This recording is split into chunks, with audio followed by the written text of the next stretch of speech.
यह वीडियो ब्रह्म वैवर्त पुराण में वर्णित एक पौराणिक कथा का नाटकीय रूपांतरण है। इसमें परिपक्व विषय शामिल हैं, इसलिए दर्शकों से अनुरोध है कि इसे एक शैक्षिक और सांस्कृतिक परिप्रेक्ष्य में देखें। कल्पना कीजिए, भगवान विष्णु का एक ऐसा शक्तिशाली वरदान जो एक बालक के अपने धड़ से अलग होने का कारण बन जाए। ये कहानी है उस क्षण की जब एक दिव्य आशीर्वाद ही एक माँ का सबसे बड़ा दुस्वप्न बन गया। और ये सब हो रहा था स्वयं देवों के देव महादेव के घर कैलाश पर। यह सब शुरू हुआ माता पार्वती की वर्षों की कठोर पुण्यक व्रत तपस्या से। उनकी भक्ति इतनी गहरी थी कि स्वयं भगवान विष्णु को प्रकट होना पड़ा। देवी, तुम्हारी तपस्या अद्भुत है। मैं वचन देता हूँ, मैं ही तुम्हारे पुत्र के रूप में प्रत्येक कल्प में अवतार लूंगा। विष्णु के वरदान से एक अत्यंत सुंदर, दिव्य और तेजस्वी शिशु का जन्म हुआ। कैलाश उत्सव में डूब गया। सभी देवता, ऋषि, गंधर्व सभी इस बालक को आशीर्वाद देने पहुंचे। पर उस उत्सव में एक देवता ऐसे भी थे जो आशीर्वाद देने से कतरा रहे थे, शनिदेव। उनकी आंखों में उत्सव की चमक नहीं बल्कि एक गहरा डर था। शनिदेव, आप इतनी दूर क्यों खड़े हैं? आइए मेरे पुत्र को आशीर्वाद दीजिए। देखिए कितना सुंदर है मेरा लाल। माते, मेरी दृष्टि श्रापित है। मेरी पत्नी ने मुझे श्राप दिया है कि मैं जिस पर भी सीधी दृष्टि डालूंगा उसका विनाश निश्चित है। कृपया मुझे क्षमा करें, मैं आपका पुत्र नहीं देख सकता। नहीं शनिदेव, यह मेरा आदेश है। आज यहाँ उपस्थित हर देवता मेरे पुत्र को अपनी आंखों से देखकर आशीर्वाद देगा और आप भी देंगे। मेरे पुत्र की रक्षा स्वयं महादेव और नारायण करेंगे। किसी श्राप में इतनी शक्ति नहीं कि वो मेरे लाल का बाल भी बांका कर सके। माते, अनर्थ हो जाएगा। कृपया मुझे विवश न करें। मैं आपसे विनती करता हूँ। ये आप क्या कह रहे हैं शनिदेव? ऐसा भी क्या है मेरे पुत्र में जो आप उसे देखना नहीं चाहते? क्या आपको हमारा उत्सव पसंद नहीं आया या मेरे पुत्र का सौंदर्य आपसे देखा नहीं जा रहा? माते, मेरी दृष्टि श्रापित है। मेरी पत्नी ने मुझे श्राप दिया है कि मैं जिस पर भी सीधी दृष्टि डालूंगा उसका अनिष्ट निश्चित है। कृपया मुझे क्षमा करें, मैं आपका पुत्र नहीं देख सकता। श्रापित? कैसा श्राप? एक देवता की दृष्टि श्रापित कैसे हो सकती है? मुझे विस्तार से बताइए। माते, ये मेरे ही कर्मों का फल है। मैं श्री हरि के ध्यान में इतना लीन था कि मैंने अपनी पत्नी की उपेक्षा कर दी। क्रोध में आकर उन्होंने मुझे श्राप दे दिया। जाओ, आज से तुम्हारी सीधी दृष्टि जिस पर भी पड़ेगी उसकी काया नष्ट हो जाएगी। मैं नहीं चाहता माते, मैं नहीं चाहता कि मेरे श्राप की छाया भी आपके इस दिव्य बालक पर पड़े। इसीलिए मुझे दूर रहने दें। मेरा मौन आशीर्वाद ही उसके लिए काफी है। भगवान शिव पास आते हैं, हल्के स्वर में कहते हैं, देवी, शायद शनिदेव ठीक कह रहे हैं। हमें नहीं स्वामी, आज कोई किंतु परंतु नहीं। ये मेरे पुत्र के सम्मान की बात है। शनिदेव को उसे देखना ही होगा। और यही वो क्षण आया जब एक माँ का हठ नियति के क्रूर खेल पर भारी पड़ गया। विवश होकर कांपते हुए शनिदेव ने सोचा कि वे बालक को सीधे नहीं बल्कि अपनी बाईं आंख के कोने से तिरछी नजर से देखेंगे ताकि श्राप का प्रभाव कम हो। शनिदेव अपनी आंखें खोलते हैं। तिरछी दृष्टि बालक पर पड़ती है। समय रुक सा जाता है। एक तेज प्रकाश फटता है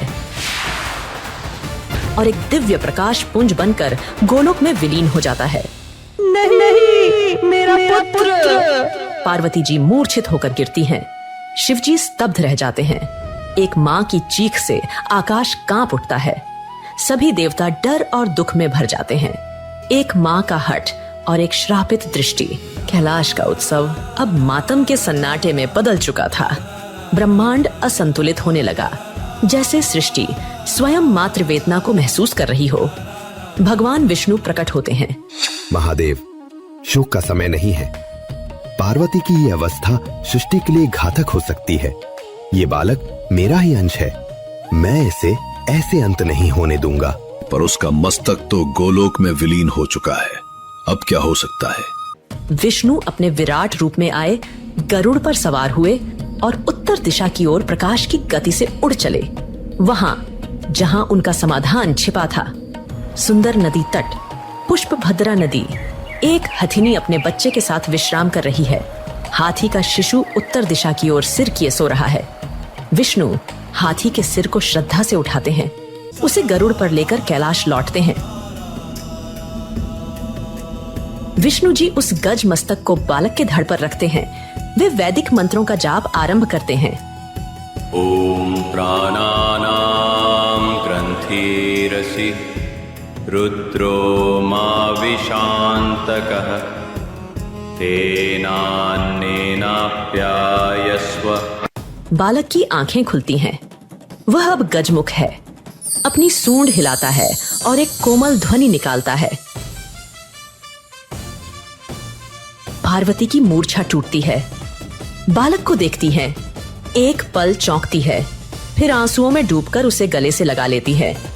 देखो पार्वती, हमारा पुत्र जीवित है। आज से ये गणों का ईश होगा, गणेश कहलाएगा। सभी देवता अब दोबारा एकत्र होते हैं, लेकिन अब एक नए स्वरूप को देखकर। देखो पार्वती, ये अब केवल हमारा पुत्र नहीं, ये उन सभी गणों का स्वामी होगा जो सृष्टि की रक्षा करते हैं। इसका नाम होगा गणेश। और तभी एक और चमत्कारी घोषणा होती है। ब्रह्मा जी आगे आते हैं, हाथ में कमंडल और वेद। आज से सृष्टि में कोई भी शुभ कार्य, कोई भी पूजा तब तक पूर्ण नहीं मानी जाएगी जब तक इस बालक गणेश की पूजा सबसे पहले न की जाए। आप होंगे विघ्नहर्ता, जो हर बाधा को दूर करेंगे। आपके बिना कोई यज्ञ, कोई विवाह, कोई यात्रा भी शुरू नहीं होगी। इंद्रदेव, वरुण, कुबेर, यम सभी देवता बारी बारी से आशीर्वाद देते हैं और इस तरह एक माँ के आंसुओं से जन्मा विघ्न ही बन गया विघ्नहर्ता। और शनिदेव, उन्होंने दूर से ही उस बालक को प्रणाम किया जिनकी श्रापित दृष्टि ही इस अद्भुत लीला का कारण बनी थी। पिछली कथा के विजेताओं को बधाई देते हुए देखते हैं आज का सवाल क्या है। प्रश्न, ब्रह्म वैवर्त पुराण के अनुसार माता पार्वती ने किस देवता को प्रसन्न करने के लिए पुण्य व्रत किया था? ए, भगवान शिव, बी, भगवान कृष्ण, सी, भगवान ब्रह्मा, डी, भगवान विष्णु। आपका जवाब क्या है? नीचे कमेंट्स में लिखिए और लिखिए जय गणेश। अगर आपको ये कथा पसंद आई हो, हमारी इन कहानियों के माध्यम से सनातन धर्म की शिक्षा को घर घर पहुंचाने में आपका सहयोग बहुत महत्वपूर्ण है। आप हर महीने 29 रुपए की सदस्यता लेकर हमारे इस मिशन का स्थायी हिस्सा बन सकते हैं, या यदि आप किसी विशेष कहानी से प्रभावित होकर हमें तुरंत सहयोग देना चाहें तो सुपर थैंक्स द्वारा कोई भी राशि भेज सकते हैं। और हाँ, अगर आप अभी कोई धनराशि नहीं दे सकते तो भी आपका एक लाइक, वीडियो पर एक सार्थक कमेंट और चैनल को सब्सक्राइब करके घंटी दबाना हमारे लिए बहुत कीमती है। आपका हर तरह का साथ हमारे लिए अनमोल है।